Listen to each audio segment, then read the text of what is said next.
Happy Vlogmas, everyone. I think today we should do top 10 graphic novels of 2025. I think we should go there. I think it's time. But first of all, I feel like we need to talk about all of the things I did last night at 2 a.m. Okay, I finished an audiobook, finished a book, and also finished updating my crying journal. First of all, here's the new crying journal entries. I feel like these ones didn't go as well as these ones. I don't know, I feel like maybe those ones went a bit better. I still need to put in the text for those, you know, like what actually was the reason of me crying. Most of them is just like, I saw a really sad movie. In that time though, I also finished Elmore Leonard, The Switch. Holy crap, I think I love Elmore Leonard now. But I do love really weird crap, weird stuff. Like the Ian Rankin on the bottom of this, he says, Elmore Leonard is the crime writer's crime writer. I feel like that's true, but also he's super weird and like really 70s. And I feel like my dad would really like him. Like I need to call my dad about this because he's maybe the only person who would understand maybe. Like I feel like I've hit that point in my life now, you know, where I pick things up and read them and love them and think my dad would like this. But quickly, synopsis is about these two guys. They kidnap a woman for ransom and it doesn't go well. And then they flip it on its ass. And like it's getting down to the end. It's getting like no spoilers, but it's getting down to the end. It's getting down to the end. I'm like, oh my god, like there's only 2 pages left. It does not feel like there should only be 2 pages left. They're gonna leave me in a horrible place and it's all not gonna have been worth it. But no, it was.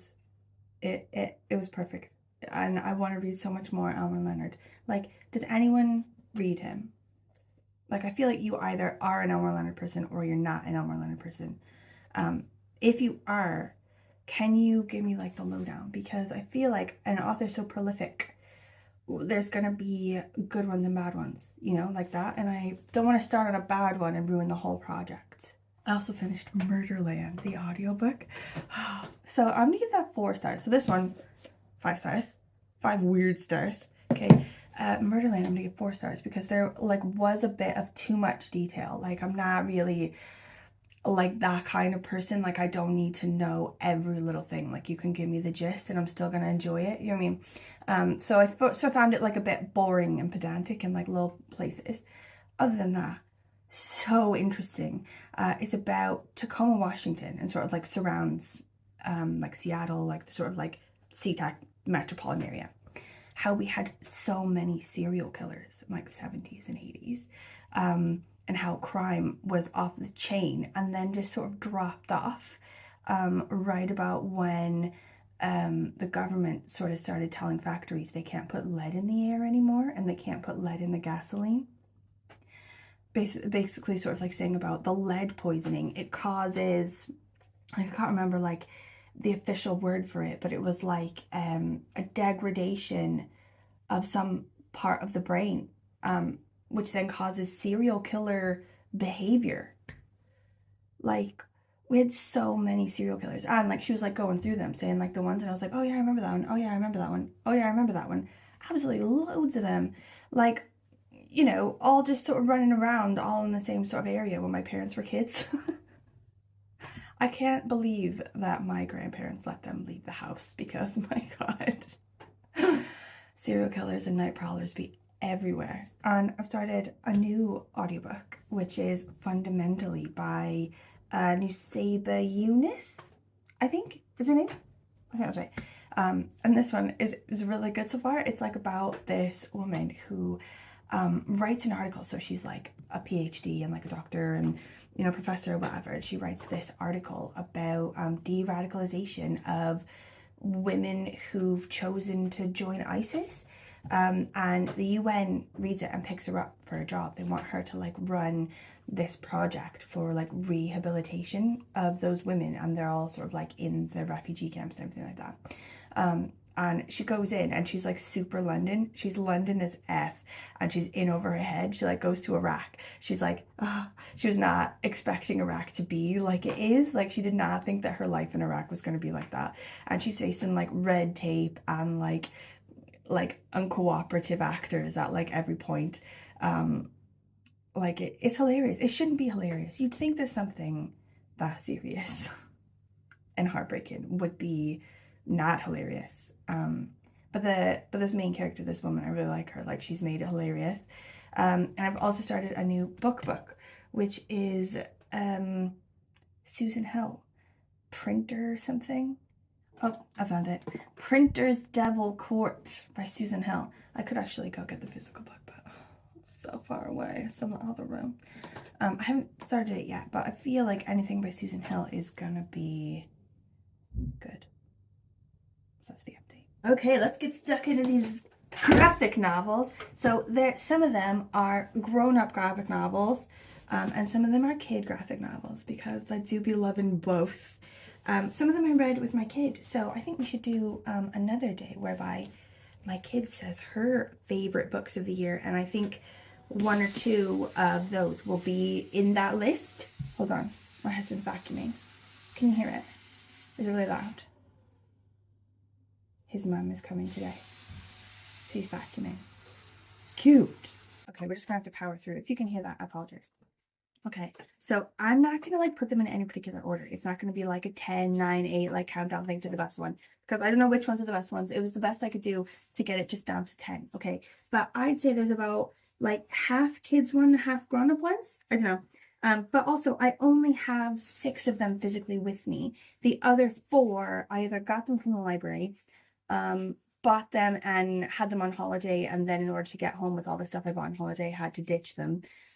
Or read them on Hoopla, you know, like Libby's like graphic novel app extension thing. So I tried to find them on Hoopla if I could do, and I did. I found 3 of them on Hoopla, so we can look at those. The other one is just gone forever. What a bad decision to just bin it on holiday, but I thought I didn't need it because I wasn't going to read it again. I make terrible decisions when I need to desperately find places for my souvenirs on Ryanair. The first one I just got from the library literally this week. It's Embroideries by Marjane Satrapi, and it's amazing. It's brilliant. Do you know she wrote Persepolis, like how they say in the movie version of it. I love her like random kind of art, like the sort of like black and white, like massive people and massive faces, like sort of art. Anyway, it's about these women. It's after dinner. The men have gone to bed for a nap. Apparently, it's in Iran, and they sit down around like the tea or whatever in the tea service, in their living room or salon or whatever, and they just gossip to shit. They're talking about sex. They're talking about their husbands. They're talking about random people they know in the family who've done crazy stuff. I sort of said to co-pilot, when I was like sort of like setting this up, I was like, can you give me like a funny analogy on like a punchy like one-line review of these? And it says, wait, we'll see now. Reading it felt like sitting in on the world's spiciest book club, except instead of discussing the book, they're roasting their exes and spilling family secrets. And then sort of like it says, closing, upbeat recommendation. So, if you're into graphic novels that mix sharp humor with fearless honesty, Embroideries is a must-read. Just don't expect embroidery tips. Like, honestly, this review they've written me is so good. Like, I should just outsource this completely. Like, obviously I'm not going to do that because, like, where's the fun? But I can see this with my personality being a dangerously slippery slope. Okay, the next one is The Night Never Ends by Steve Tewson? Something like that? I don't know how to pronounce it. But I just talked about this one in another Vlogmas video just a couple days ago, because I read it, I think, in November, and I was like doing a wrap up of like what I read last month. But it was good. It's just like a grown-up one. It's this woman who's just turned 30, or she's like coming up on 30, and all of her friends are sort of like a similar age to her. And she decides, instead of like doing something normal for her birthday, she wants everyone to come and break into this abandoned building that's sort of like creepy. And then they do like a seance or whatever, they get a Ouija board out. But that house is also currently, unknown to them, being used by like a death cult, and they're like killing people in the basement. So they spend the whole night basically running from this death cult, hilariously, but also like having really awkward interactions with each other about being at different levels of being a grown up, you know, like 30s, like that weird point where some of your friends are like married and have like really intense careers and have kids and a mortgage, and like some of your friends are still working in like the same bar they've always worked in since they were 18 and haven't like progressed beyond that at any point. So you get like really like awkward interaction. I think the idea is that it's supposed to be like it's a horror because it's scary being in a house with a death cult, but also it's scary growing up, you know, and like merging into that serious part of adulthood where you have a car payment. Okay, co-pilot says, reading it felt like watching Scooby-Doo if the gang had to deal with turning 30, student loans, and a killer cult. Like, that's good. That's good, am I right? I feel like that's bang on. Okay, the next one is a kid one, okay, but it's good. Like, I am a full-ass grown-up, and I still fully enjoy these, okay? I didn't even read this one with my kid. She's yet to read it. I read it on my own damn self in a cafe. Okay, Catstronauts, Cosmic Clutter. Anyone in the Catstronauts series really could be in the top 10, but we only read one this year, so this is the one we're getting. And like, it's not the first one in the series, but they are pretty standalone. Like, as long as you know the characters, and they do introduce them at the beginning. Like, I'm gonna find their names now. It's like Blanket, Major Meowser, Maisie. This one called Waffles. Like, they're cats, and they're astronauts. They're catstronauts. Okay. This one, we have a new character, which is Major Meowser's dad, Buck Meowser, who's apparently the cat version of Neil Armstrong. He's like a huge friggin' deal. And he's joining their mission, and Major Meowser's not cool with that. He's like, my dad, he's taking all the thunder, like he's acting an ass, you know, he's like not following protocol because he's like really like old school. He's like, in my day, we didn't even read the handbook. Like that. But their relationship is cute. It's very wholesome. Them coming together, you know, father and son, you know, to tackle this space problem, which is that there's too much clutter in space. They've got to go clean the clutter from space. It's a huge task and problem, and they must do it together with teamwork. Also, this art in this one, this is like my favorite kind of art, really. Like, colorful, quirky, cute. I'm like, who doesn't love little like doodles of cats? Like, come on. Like, if you don't love that, I feel like maybe you need to ask yourself if you're dead inside. And if you are, I'm not going to judge you. But probably then this book isn't for you. Co-pilot says, reading it felt like The Martian meets Finding Nemo, but with cats, clutter, and a dad who's basically the Buzz Aldrin of the feline world. That one was stupid, actually. Co-pilot, you've let me down there. Okay, the next one I read on Hoopla, so I don't have it, but I'm gonna like show you it. It was on NPR's like book concierge thing, or like their big thing about books we love from last year, and I've only just gotten to it, I think a couple months ago maybe, but it was brilliant. It was so good. Like, it made me cry. It's probably one of the things in this crying journal that I've yet to write down yet. But it's this girl, she's 13, I think. She's Ojibwe, and she lives on like a reservation. Her older sister, I think is like 15 or something, she goes to school one day and doesn't come home.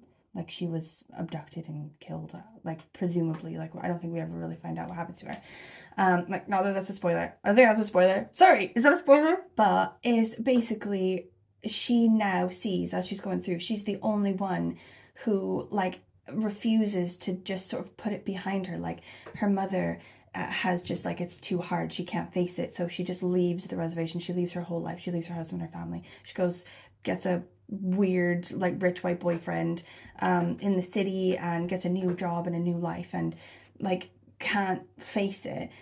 So this girl's sort of left as the only one who's trying to like work through it and face it on her own. And she starts to sort of see little paranormal things everywhere, like little moons and little flickering lights and everything. Like her sister is trying to communicate with her, you know? It was really like they're sort of like grieving and like working through the grief with like they were before that like a really close-knit happy family. You see like in the first frames of the thing that they're like beading art together, you know. I don't know, it was really lovely. I just really enjoyed it. Co-pilot, he says, reading it felt like being haunted by your emotions. What? But in a way that makes you laugh, cry, and want to hug your siblings immediately. Actually, maybe that's true. So if you're into graphic novels that mix mystery, culture, and heart, Little Moons is a must-read. Just don't be surprised if you start side-eyeing every flickering light bulb in your house. No, that was stupid. Co-pilot, do better. Okay, the next one is maybe the best one. It might be sort of like my favorite book of the year, actually. Like my kid as well. I think when she does her list of her favorite books, I think this is probably going to be on it as well. Maxi Kid by Pedro Martin. So this one is like 9 kids. It's like 9 siblings. And their mom and their dad, they all ram into this like Winnebago and drive to Mexico to pick up their grandfather, who's like in it called El Abuelo. And like he's like this sort of like folk hero slash legend or whatever. He's said to have like wrestled wild animals and like basically built everything in their town and like done all these crazy things, and nobody knows if it's actually true or if just he's like, you know, the center of all these stories that everyone tells because everyone loves to tell a story, or like if the grandpa stories because like the grandpa's a really good storyteller, if that's the reason, or if it like really happened. But these kids, they all cram in and it's hilarious, all of them like packed into this thing like sardines. And they're sort of the younger ones of them were born in the States, in the USA, and the older ones were born in Mexico. So the older ones, like there's an element of making fun of the like USA ones for being like too American and not Mexican enough, and like not being able to digest raw milk and like stuff like that. But basically, yeah, it's just like hilariousness between the kids and the grandpa as they like travel back in this tiny can. Co-pilot says, reading it felt like Diary of a Wimpy Kid meets Coco, but with way more siblings and way fewer quiet moments. That's about right. I reckon that's a good one. Okay, next one, Long Distance by Whitney Gardner. And this is the one that we read on vacation. And then as we were trying to cram everything into our tiny bags, we had to bunk it off because we'd already read it. And we're going to read it again. Terrible decision because it was awesome. It's about this kid. She moves from like Portland to Seattle, something like that. Like my kid loves when that happens, like when there's an element of Seattle as well. Oh my god, there's a bird outside my window.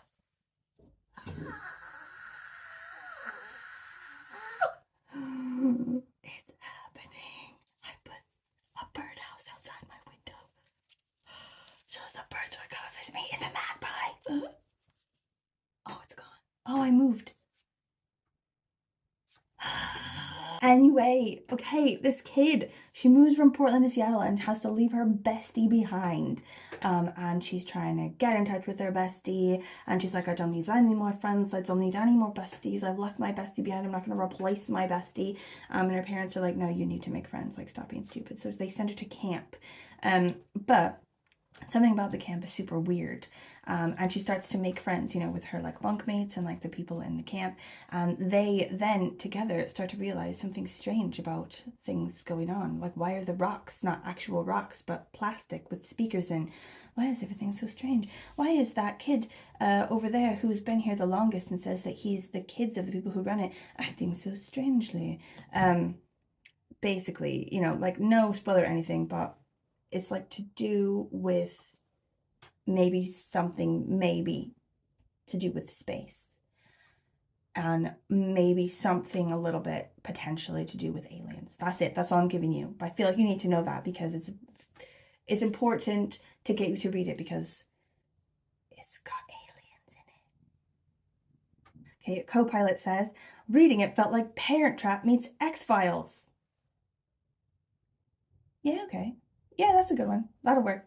Okay, the next one is actually very similar to that one. And I didn't realize until I just accidentally put them together in this video. one after the other. Summer Vamp by Violet Chan Kareem.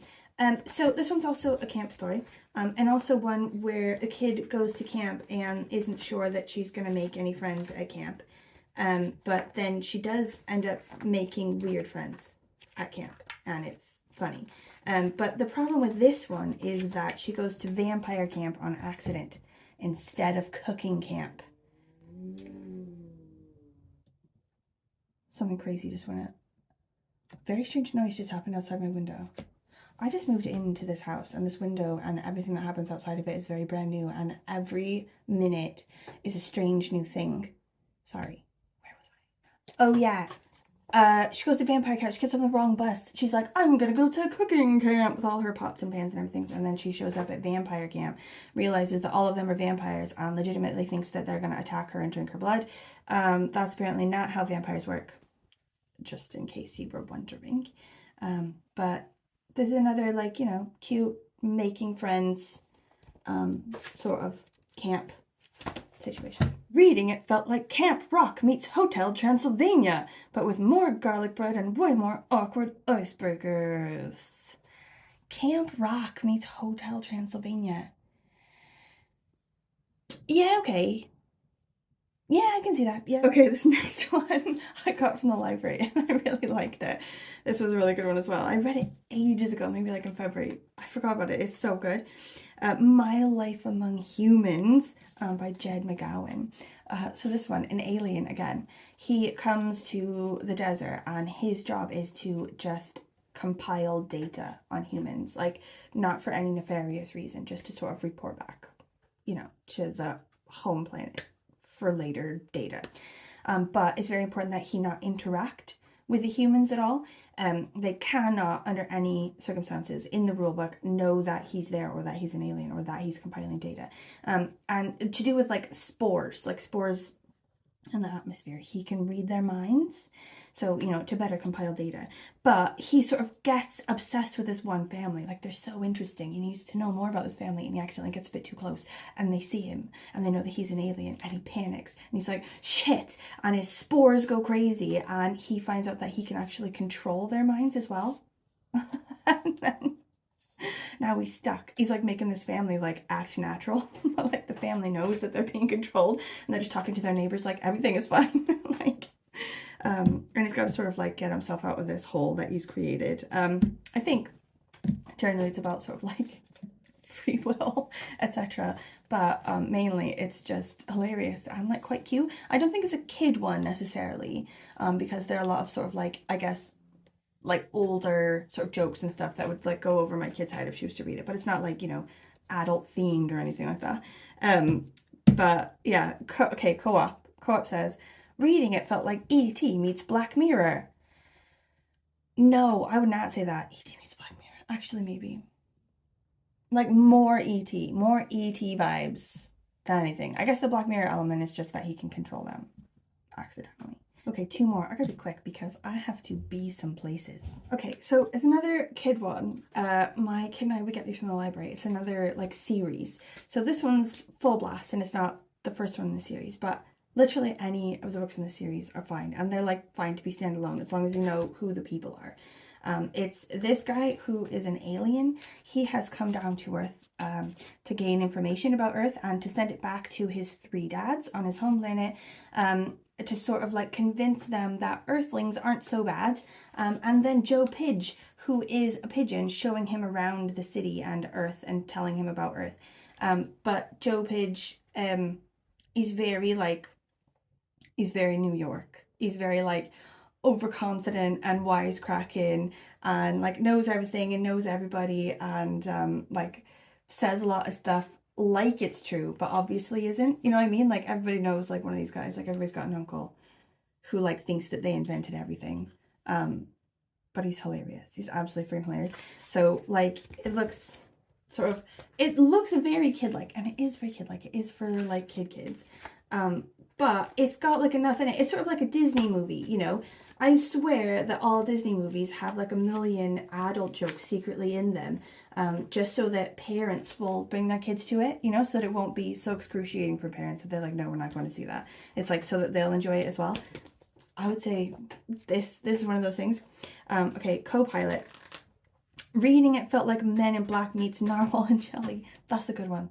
Men in Black. Yeah, exactly. I would say Joe Pidge. He's the Will Smith. He's exactly like that. So, if you're into graphic novels that mix laugh-out-loud humor with quirky sci-fi adventures, then Pluto Rocket series is a must-read.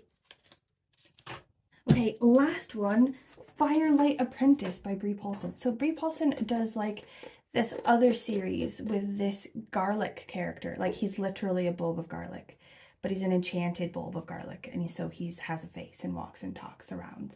And he lives next door to a vampire who he's friends with. I know that sounds stupid, but it's not. It's good. I love those ones. Okay, anyway, so her art as well is like very uniquely weird. Like when I picked this up, I didn't realize that it was written by the same person as the garlic ones. And I saw the art and I was like, oh my God, this looks exactly like the garlic thing's art, because it's quite sort of unique. Anyway, it's these two sisters. Their family broke up, like their parents disappeared, I think, in the night or something, because there was a war on and people were disappearing. And it's a world that has magic in it, and some people do have magic and some people don't have magic. And one of the sisters, the little sister, she does have magic, but it's getting out of control because she doesn't know how to use it, and she's trying like not to use it because bad things happen.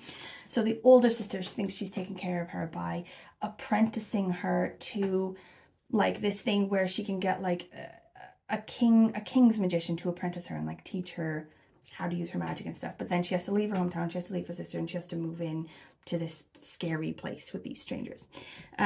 But also in the background of this, there's like these liches or like leeches or something, these like zombie wizards who like suck magic off people.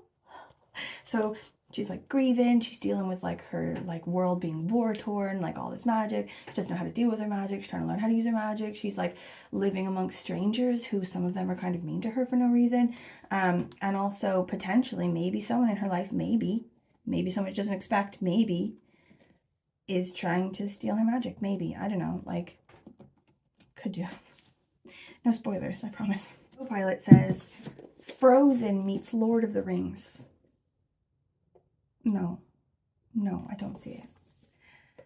Frozen meets Lord of the Rings, like, no, I don't see that. That one's a stupid one. If you're into graphic novels that mix heartfelt sibling bonds with epic fantasy danger, The Firelight Apprentice is a must-read. Just don't be surprised if you start side-eyeing your desk lamp, wondering if it's powered by ancient war magic. Oh, co-pilot, you silly bugger. Okay, that's it. That's our stack. With also these other 4 ones that I've made myself little sticky notes. I'll like put them up. Should we do like a thing where I like put them up and then try to like put them below here or like above? Like try to stack them like that, like. Okay, I got shiz to do. I gotta get up. I gotta go do some shit. Okay, for tomorrow, I'm looking at my planner and I don't know what I was thinking. I have my work Christmas do tomorrow. I have 2 Christmas dues tomorrow. One like at lunchtime for work and then one after work. I don't know where I'm gonna find the time to do any of this, so it's gonna be a mystery. It's gonna be a mystery what happens tomorrow. I hope you like surprises. If you have any thoughts about the graphic novels that I have said, if you've read them and you loved them, or you hated them, or you have other graphic novels that you would like to recommend me, that would be brilliant. Thank you. I will see you tomorrow.